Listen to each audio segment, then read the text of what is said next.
سيدنا ونبينا وشفيعنا وحبيبنا مولانا محمد صلى الله عليه وعلى آله وصحبه وبارك وسلم আলহামদুলিল্লাহ সবাই আমরা ভালো আছি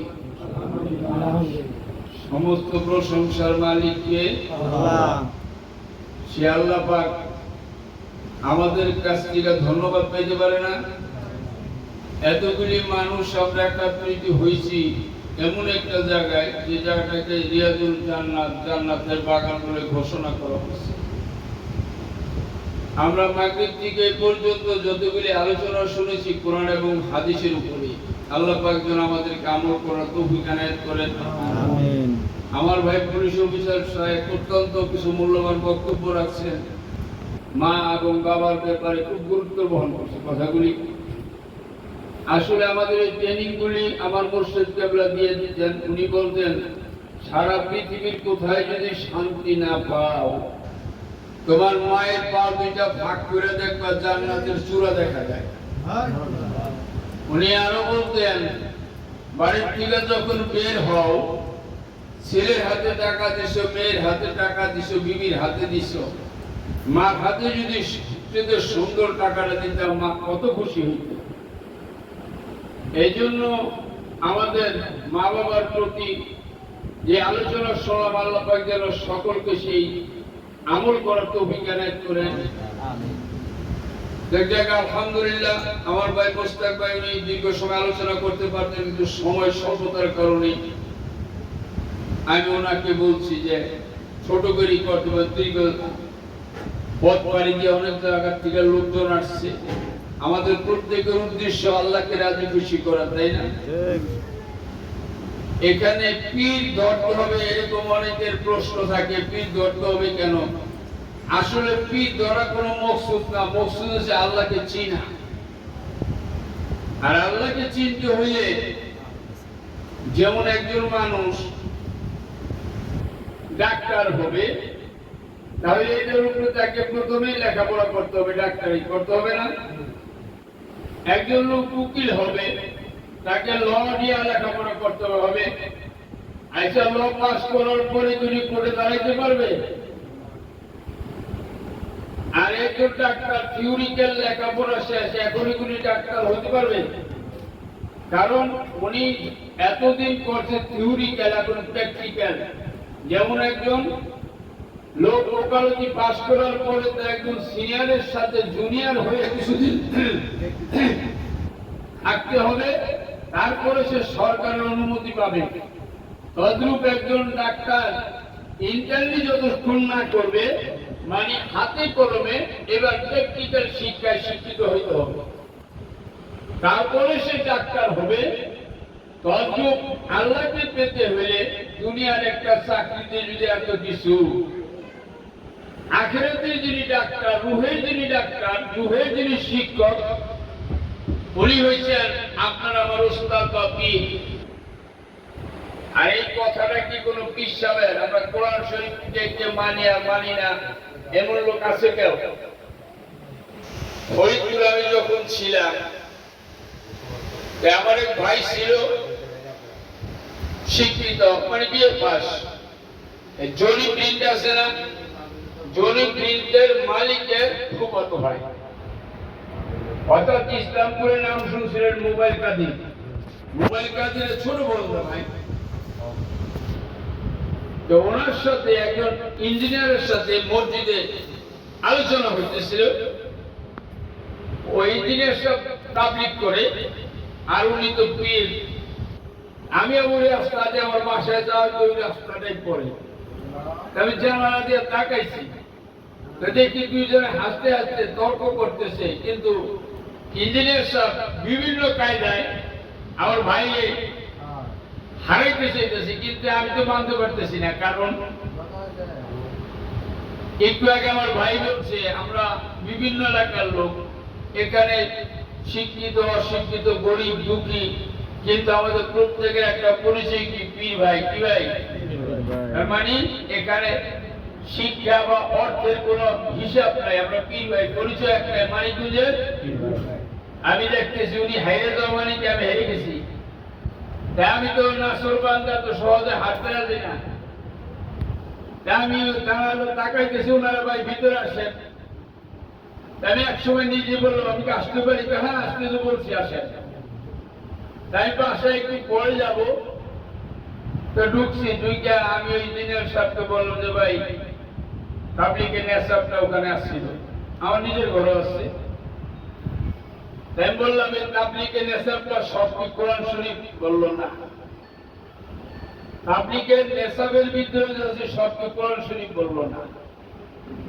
মানে কোরআন, হাদিস, ইজমা, কিয়াস বিভিন্ন কিতাব থেকে দৈনন্দিন প্রয়োজনীয় যে জিনিসগুলি এটা এখানে আনা হয়েছে। একটা মানুষ তার দৈনন্দিন জীবনে যা লাগবে আমাদের বোঝার জন্য সবকিছু ভিতর থেকে এখানে দাঁড় করেছে। কয়টা সেক্টর? 5টা। কয়টা? ফাজাইলে নামাজ, ফাজাইলে জিকির, হেকায়েতে সাহাবা, এইভাবে 5টা সেক্টর। কয়টা? কিন্তু সবচেয়ে বড় সেক্টরটা কি? বলো ফাজাইলে জিকির। সবচেয়ে বড় দালান কেবলা বলছে তুমি ফাজাইলে জিকির যে কিতাব তাবলীগের নেশাবটা পড়বা, ওই দিনই কিনছি। ওই ভিতরে সবচেয়ে বড় চ্যাপ্টার হচ্ছে ফাজাইলে জিকির, যেটা কম পড়ানো হয়।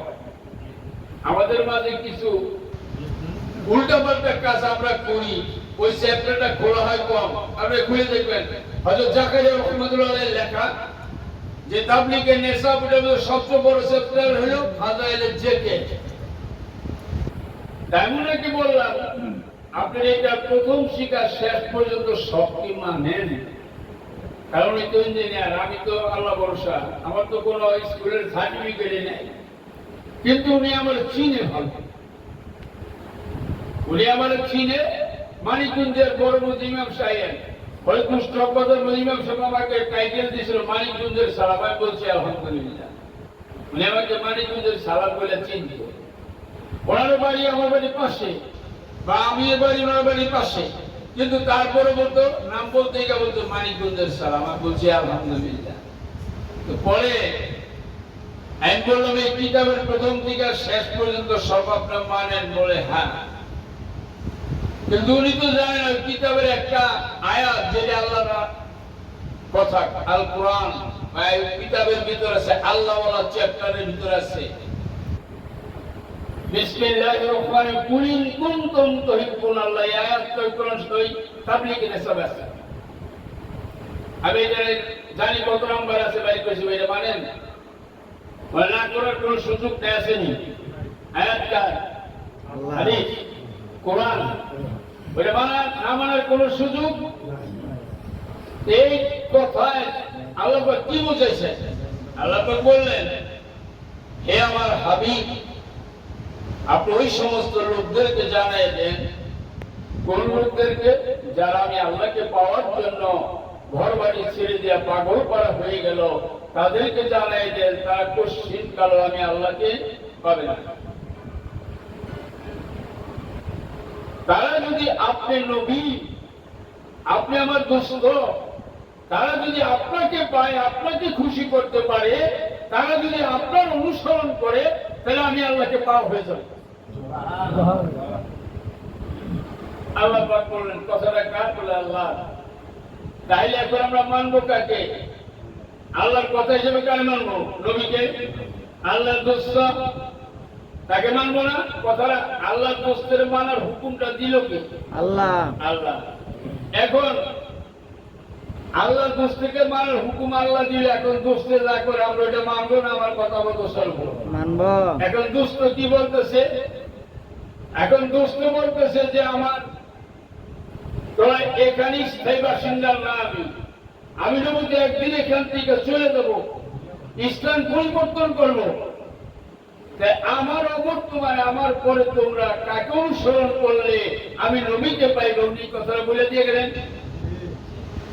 উনি বললেন আল উলামা ওয়ারাসাতুল আম্বিয়া, যারা হাক্কানি আলেম, যারা আমি নবীকে অনুসরণ করে অনুকরণ করে, তারা যদি ওই মানুষকে যদি তোমরা পাও, তাহলে আমি নবীকে পাওয়া হবে। নবীকে পাওয়া হলে আল্লাহকে পাওয়া হবে না? হবে। যেই নবী সেই তো রাসূল, কথা, ইহাতে নাই কোন ভুল, খোদাই সে হয়। এই কথা লালন বলছে না? আমাদের সাধারণ ব্যাখ্যাকারীরা কয় নবী খোদা, নাউজুবিল্লাহ মিন যালিক। না, নবীর জায়গায় নবী, খোদার জায়গায় খোদা, পীরের জায়গায় পীর। যার স্থান তাকে দিতে হবে।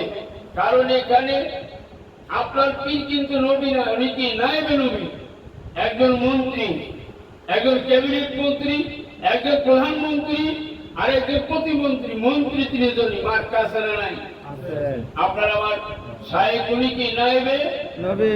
এখন নবী বলছে ওনাকে পাও, ওনাকে পাইলে ওনাকে রাজি খুশি যদি করো তাহলে আমি আল্লাহকে পেবে। বলতে বলতে লাস্টে বলছে পীর মা শায়েখের, পীর বুজুর্গের সন্ধান করো, তাদের পায়ের কাছে গিয়ে পড়ে যাও, তারা যা বলে তাই করো, যেমনি বলে তেমনি করো, তাহলে তুমি মানুষ হয়ে যাবে। তাইলে এখন আমরা পীরের কাছে যাবো কি জন্য? দরকার আছে না নাই? দ্বিতীয় নম্বর, আমার ভাই হযরত বড় পীর আব্দুল কাদের জিলানী রাহমাতুল্লাহ আলাইহির একটা আলোচনা তুলছিলেন। হযরত বড় পীর আব্দুল কাদের জিলানী রাহমাতুল্লাহ আলাইহি উনি ওনার কাফেলা নিয়ে গেছেন এক জায়গায় খ্রিস্টান দেশে। ওই দেশে কাফেলা নামার পরে খ্রিস্টানদের কাছে সংবাদ গেল এক মুসলমান আছে, কাফেলা নিয়ে দাওয়াত, কালেমার দাওয়াত। তোরা বললো ওই কাফেলার লোকদের কাছে, তোমাদের যে পীর সাহেব, ওনার কাছে আমাদের একটা প্রশ্ন। বলে কি প্রশ্ন? যে আমাদের যিনি পাত্রী ছিলেন, যার কথায় আমরা এই ধর্ম করছি, উনি অনেক বছর আগে মারা গেছে, ওখানে ওনার কবর। উনি প্রতিদিন সকালে 3 থেকে 350 মানুষকে নাস্তা না করে নিজে নাস্তা করতো না। এই লোকটা কবরে কোন হালাতে, কোন অবস্থায় আছে, তোমার পীর যদি বলতে পারে আমরা কালেমা পড়ব। ওনার কাফেলার লোকের কাছে সংবাদটা দিলেন। কাফেলার লোক এসে বলল, হুজুর ঘটনা এরকম। বলল আলহামদুলিল্লাহ। ওদেরকে বলল কখন, কোন সময়, কোন অবস্থায় আসবে? তোরা বললে এই সময় আমরা আসবো। আল্লাহর ওলি পীর দস্তগীর মাহবুব সুবহানী নির্দিষ্ট সময় পাত্রীর কবরের সামনে গিয়ে দাঁড়াইলেন। হযরত বড় পীর আব্দুল কাদের জিলানী রাহমাতুল্লাহ বললেন যে কবরে কি অবস্থায় আছে আমি বলবো না, যিনি কবরে আছে উনি বললেই হবে। সর্বনাশ। তা বললো যিনি কবর আছে, উনি বড় পীর আব্দুল কাদের জিলানী রাহমাতুল্লাহ বললেন যে আমি আল্লাহর হুকুমে বলতেছিলাম, এই কবরের ভিতরে যে মাখলুক থাকো কালেমা পড়তে পড়তে দাঁড়ায় গেলে কঙ্কাল দাঁড়ায় গেল। তখন তাকে জিজ্ঞাসা করলো কোন অবস্থায় তুমি আসো? তখন ওই কঙ্কালটা বলতেছিল আমার সমস্ত দান আল্লাহ গ্রহণ করছে, ঈমান না আনার কারণে আমি আযাব পেয়েছি। বলে যেখানে ছিলাম সেখানে চলে যাচ্ছে। তাহলে একজন পীর, আমরা মানিকগঞ্জ গেছি একজন মানুষের কাছে, আমার আপন ভাই না, দুটো ভাই না, আমার একটা বোন। আমি আগে বলছি আলোচনাটা, ওর এখানে অপারেশন করছিল এই জায়গাটায়। প্রায় 3-4 বছর পরে আবার সেই জায়গাটায় খুলছে, নেশনালে ভর্তি হয়েছে। আমি বাস্তব ঘটনা বলতেছি। ভর্তি হওয়ার পরে আমার বোন বলল, বোন আমাদের সবার বড়, আমাকে বলল নুরে আলম তো ন্যাশনালে ভর্তি হয়েছে, অপারেশন করতে হবে, তুমি জানো? আমি বললাম জি না। আমি ফোন দিলাম, তুমি হসপিটালে? হ্যাঁ মামা। আমাকে বললো না তো ভাই গিয়ে বললো যে বাবা কান্দে দিয়ে বললো যে ভাবছি কি অপারেশনের দিন বলবো। আমি বললাম যে না, তা হয় কিভাবে? আমি ওখানে গেছি। তো যাওয়ার পরে ও খুব কান্নাকাটি করলো, ভয়, খুব সাহসী মানুষ, এবারে ভয় পাই না। আমি বললাম ডাক্তার কি বলছে? বললো আজকে আগামীকাল একটা অপারেশনের কথা ছিল। পরে প্রফেসর এসে বললো আমার ভিতর থেকে সিরিঞ্জের সাইডে লাভা নিচ্ছে, আমি খুব কষ্ট পাইছি। কিন্তু প্রফেসর বলছে এটা পরীক্ষার পরে আপনার অপারেশন করব, কিন্তু অপারেশন সাকসেস হওয়ার পরে কিন্তু আপনার মুখটা বাঁকা থাকবে। কি থাকবে? তো বললো স্যার যদি তা হয় করার তো কিছু নাই। ভাইনি আমার এই কথাটা বললেন, তাই বললাম শোনো, তোমার বাবা মানে আমার ভগ্নিপতি, তোমার নানা, তোমার নানি, আমরা সবাই মানি দুজন মনি। তুমি কি নিয়ত করছো? বলে হ্যাঁ মামা। তাই বললাম এখনই তুমি তোমার এই হসপিটালে এই মুহূর্তে তো ভাইগনার আমার খুব মানে, আপনারা জানেন ভাইগনা যদি আমাকে অনেক মানে, আমি অনেক কথা বললেই তারা আরাও করে না। আমি বললাম ভাইগনারা যদি খুব অর্থের দুর্বল তাও কিন্তু না, কিন্তু আমাকে মানি। তাই বললাম এই মুহূর্তে তুমি কালেমা পড়া বাইরে তো হসপিটালের বাইরে থেকে আমি চলে আসছি। রিপোর্ট আসার পরে আমাকে জানাবে 2 দিন পরে।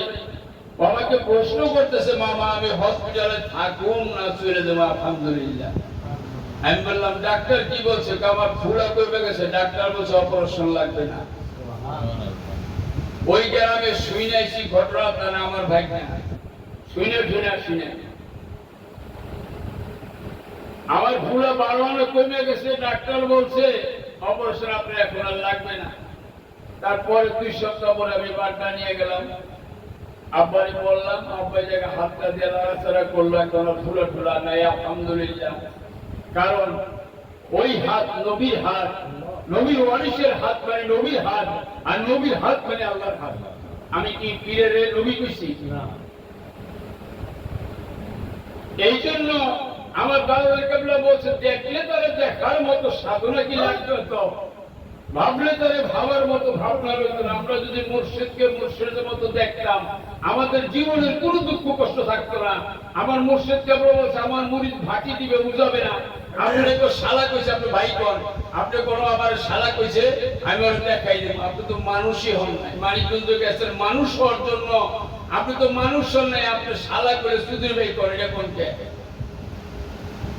দাদা কেবলা বলছে ক্ষমা করতে শিখ, আপনার অনেক অপমান করছে, আপনি কইলেন না, বাইসে যাবেন। আর যদি প্রতিশোধ নেন না আপনার কেউ যাইতে পারে, ছেড়ে দেন। আমার কাছে কেউ সালিশ নিয়ে গেলে আমার নিজের ছেড়ে গেলে তোমার ভুল, আমি বিশ্বাস শিচারি বুঝি শুধু না।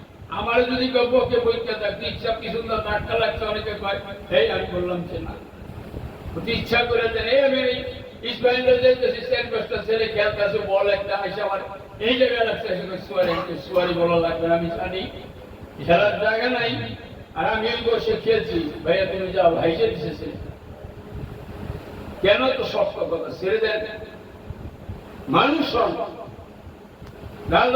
বলছে জিকির নামাজের কাম হইব না, স্পেশালিস্ট একটা মানুষই তো ভাই শুনছে, মানুষই তো মানুষের সকল দোষগুলোর মধ্যে কোরআন শরীফের যে আয়াতগুলি আছে তার প্রথম হরফটার নাম কি বলেন তো?